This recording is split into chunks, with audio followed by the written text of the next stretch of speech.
কি খবৰ হে ৰাইজ, সকলোৰে ভালনে? আমাৰো ভাল, আপোনালোকৰ কৃপাত। আজি আমাৰ এটা বিশেষ দিন, মানে আমাৰ এটা শিৱলিংগ আছে ককাহঁতৰ দিনতে বনোৱা। কিন্তু সেই শিৱলিংগটো যোৱা দুবছৰেৰে 2023ৰ পৰা আৰু আমি মন্দিৰটো চুব পৰা নাই। কাৰণ আমাৰ এই 2 বছৰত 2জন মানুহ ঢুকাল আমাৰ ঘৰৰে।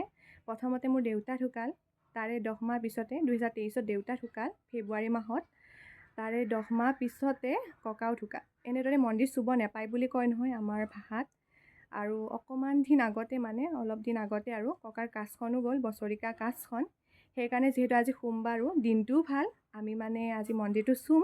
আজিৰ পৰা আৰু আমি সকলো নিয়ম অনুসৰি তাত চাকি ধূপ জ্বলাম। তাকে আজি মন্দিৰটো কেনেদৰে লওঁ সেইটোতো আগতে লোৱা গৈছিল। সকলোবোৰ চাই থাকিব। গধূলি এখন শৰায়ো দিম ধুনীয়াকৈ, তাকে চাফা কৰিলোঁ ধুনীয়াকৈ। এতিয়া আৰু অলপ পূজা কৰিম আজি।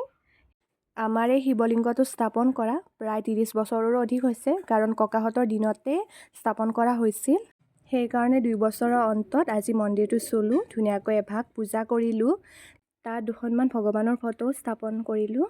আৰু আজি লঘোণে আছিলোঁ কাৰণে মায়ে চেৱাই বনালে, গাখীৰেৰে চেৱাই বনালে। যিহেতু আজি ব্ৰতত আছোঁ, ধুনীয়াকৈ 3জনীয়ে এয়া চেৱাই খালোঁ। আজিলৈ ইমানেই।